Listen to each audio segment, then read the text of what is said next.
the 10 fixes that rebuild your gut, your metabolism and your energy. You have two choices. Choice 1, spend the next 20 years knowing your pharmacist better than your best friend. Choice 2, be the 85-year-old booking the hiking holidays, carrying your own luggage and still winning at Scrabble. Pick one. Today, no biochemistry lecture, no beating around the bush, just 10 levers that you can pull this week to fix your gut, reset your metabolism and get your energy back. Fast, simple, powerful. I'm Emma Voysey. Let's rebuild this body. So your body is one ecosystem. You've got your gut bugs, your hormones, your liver, your brain, they're all talking to each other. Help one and the rest will follow. So here are 10 levers. Pick 3, start today, and then stack the rest over the next month or so. You don't need perfect, you just need to be consistent. Let's go. Number 1, fasting that fits your life. Stop feeding the junk bugs. Every time you snack or graze or sip something sweet, you're watering the weeds in your gut. The bad bugs thrive, the good ones starve to death. So stop watering the weeds, really simple. Start with a 12-hour eating window. That's dinner at 7 p.m, breakfast at 7 a.m. If that feels okay, if that feels good, push the dinner a little bit earlier. Try 14 on, 10 off. This isn't starvation, it's giving your body a break, a breather, so it can actually do its job properly. When you stop grazing, insulin drops, your gut rests, and your brain stops sending you to the snack drawer like every 2 hours, like a needy toddler. One window, real meals, done. Number 2, respect your body clock. Your gut has a rhythm. If you graze every 2 hours, it never rests. It's like someone knocking on your door every 10 minutes asking if you're done yet. Really exhausting. Move meals into a steady window. Finish earlier in the evening. You're going to sleep better, digest better, and stop thinking about the fridge at 10 p.m. Your body expects food during daylight hours. When you eat late, it's like asking your gut to work the night shift. It's tired, let it rest. Number 3, eat for 2 communities. There's you and there's your microbes. Build meals from real food. Protein for you, colourful low-starch veg for you, which equals fibre for them. So you're feeding trillions of tiny tenants. Roughly, you've got 1 bacterium for every human cell that you've got. They have opinions, really strong ones. Feed them junk and they demand more junk. Feed them real food and they reward you with better mood, clearer skin, fewer cravings. There's a lot of parakeets above me here in this park that I'm in today. So variety matters. Rotate the greens, the brassicas, the alliums, the herbs, the root veg that you can tolerate. Increase the fibre gradually and drink water. Or your body's going to send you a really angry message in block capitals with exclamation marks. And here's a mistake I made for years. I used to eat bucketfuls of vegetables thinking more was better.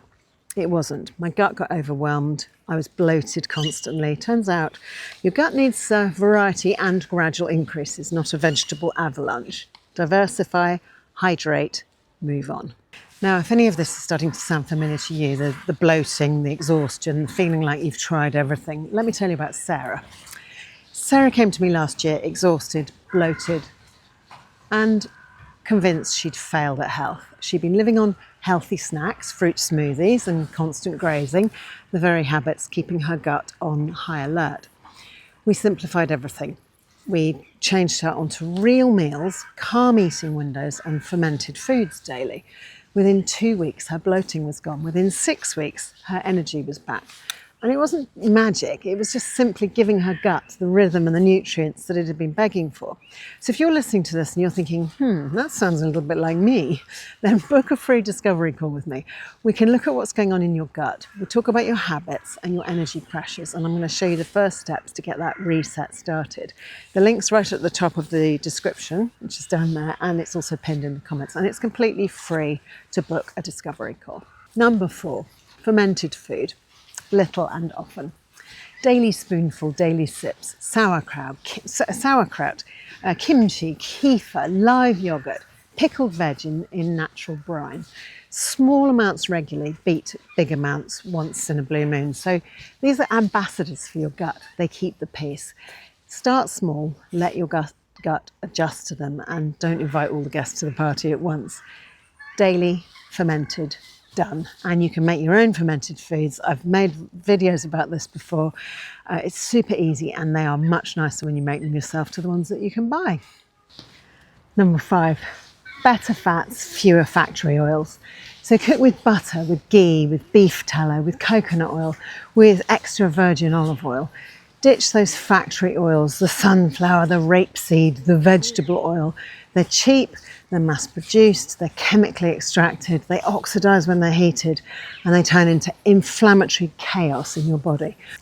Your gut lining hates them, your blood vessels hate them, your liver really hates them.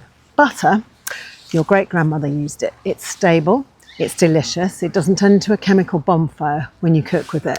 If someone tells you butter is bad for you, but seed oils are fine or heart healthy, smile politely and back away slowly. They're reading advice from 1985. You want real fats, real food.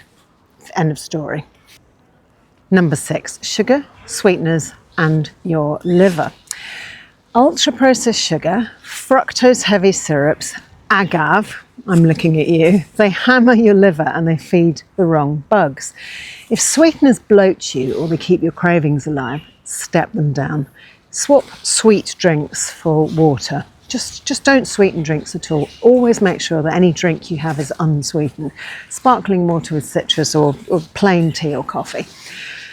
Your liver is the hard-working middle manager of your body. It processes everything you eat. It makes cholesterol, it stores the glucose, it detoxes your blood. It's really hard-working. It has 500 jobs every day. But when you dump high fructose corn syrup on it all day, it's like asking that manager to also run the warehouse, answer the phones, mop the floors, clean the windows. Eventually, it's going to get overwhelmed and it's going to start storing fat instead of processing it.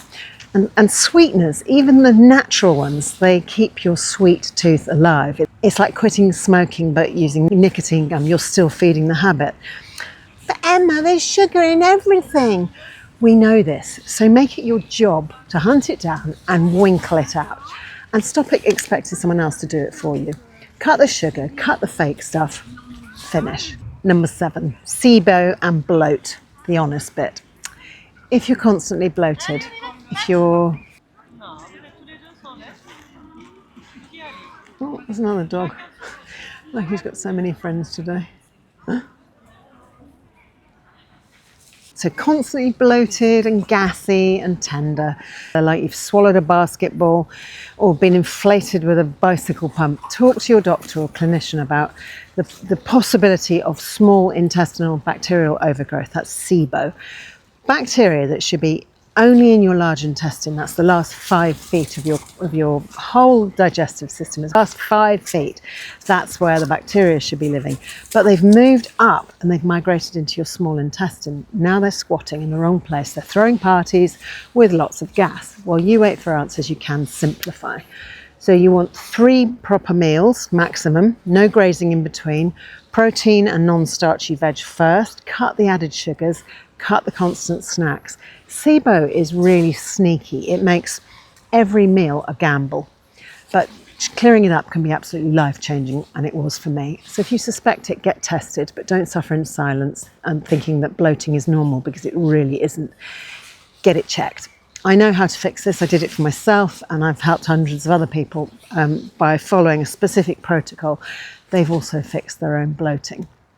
We can manage this, but you have to know the steps of how to do it. And number 8, sleep is your silent reset. 7 to 8 hours consistent window. Morning light in your eyes, darker evenings, fewer screens at night time. Your body repairs whilst you sleep. Your gut lining regenerates, your brain clears metabolic waste, and hormones recalibrate. 5 or 6 hours, you're skipping the maintenance shift. Think of sleep like charging your phone at night time. Charge it to 60% and you'll be running on fumes by lunchtime. Same goes for our bodies.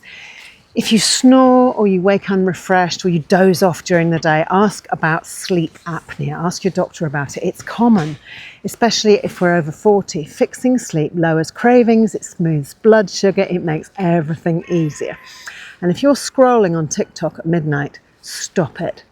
Your brain, Your brain thinks it's daytime. Your melatonin gets confused. Put the phone down. Turn off the phone. Do not let it into the bedroom with you.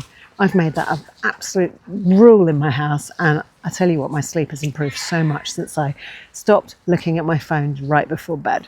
And number 9, stress relief that actually works.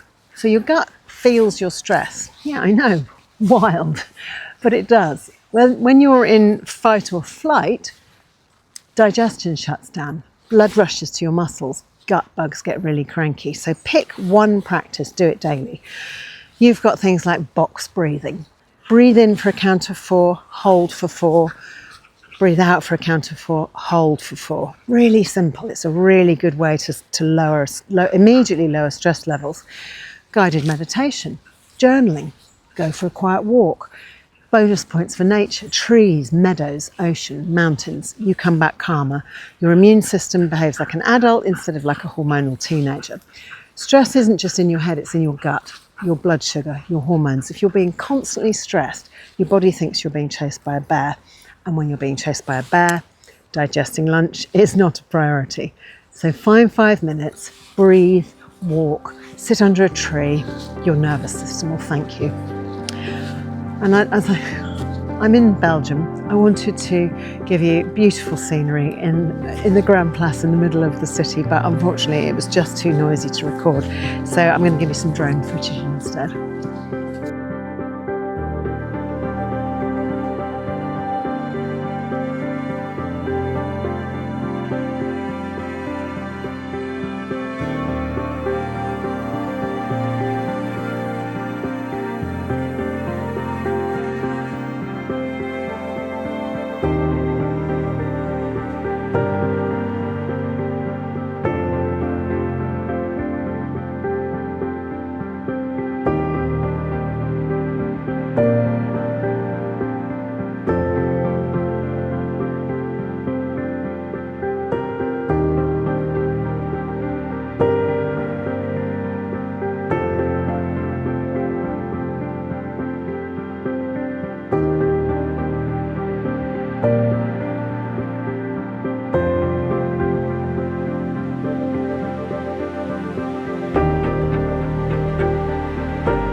Train your body, number 10, to be useful. Walk every day. Make it a non-negotiable. Add simple strength work 2 or 3 times a week. Push, pull, hinge, squat, carry. You don't need a gym. You just need to be strong enough to get up off the floor and carry your shopping and lift your grandkids without throwing your back out. Strength training isn't just about aesthetics. It's about staying functional and independent and metabolically healthy as you age. So muscle burns calories even at rest. Fat, on the other hand, that just sits there like a grumpy cat. If you enjoy heat, a warm bath or a sauna can feel amazing. Think gentle hormetic stress, small challenges that make you more resilient. Cold plunges, hot saunas, lifting weights, these are good stressors. They train your body to adapt and to get stronger. Move, lift, sweat, done. So 7-day starter plan. Day 1 to 2, 12-hour eating window, protein, non-starchy veg, a thumb of healthy fat, add in 1 fermented food daily. Day 3 to 4, dinner earlier, 10-minute walk after 2 of your meals, 5-minute breathing before bedtime. Day 5 to 6, swap takeaway for home-cooked real food. Replace factory oils with butter, olive oil, ghee, tallow, coconut oil. Bin the vegetables. They are not your friends. Day 7, strength session at home. So you don't need a gym. You can do push-ups on a bench. You can do slow squats onto a chair. You can do a light hinge with a backpack. You can do a 30-second carry of something quite heavy. Just 2 rounds, calm evening, lights out on time, and no phone in the bedroom. And by the end of the week, something shifts. Maybe you start to feel like you're sleeping better. Maybe your jeans fit differently. Maybe you stop thinking about snacks every 5 minutes. Small wins, stack them. Let's do a few frequently asked questions. First question, and I get this a lot, do I have to fast? No, you don't have to. It's a tool, it's not a test. If a gentle window feels wrong, eat regular meals, keep them real, and just call it a print. Do I need supplements? Food, I always champion a food-first approach. So if you experiment with supplements, start simple. Omega-3 is helpful for many. Vitamin D is essential for many people because we get so little sunshine, because we live in caves and we live under electric lights and we wear clothes all the time. Prebiotic fibres can help some people, but go slowly. What about gluten-free products? So test if you suspect you have a true allergy or celiac disease, but don't swap real food for ultra-processed gluten-free biscuits and think that that's wellness. A gluten-free cookie is still just a cookie. So pick 3 levers. Start today. Real meals, calm clock, move your body, the gut's going to settle, the cravings are going to fade, your brain is going to clear. So if this helped, please like it and share it and tell me in the comments which lever you're going to be starting with. And if you're over 50 and you're finally ready to get your gut, your metabolism, your energy all working again, but not with guesswork or calorie counting, but with a plan built for your hormones. And you want to shift fat and nothing's working anymore. Book your free discovery call with me. I turned my whole life around and I can help you turn yours around in exactly the same way. If you enjoyed this video, you might like to watch one of these 2 next. And in the meantime, from quite a cloudy day in Brussels, cheerio.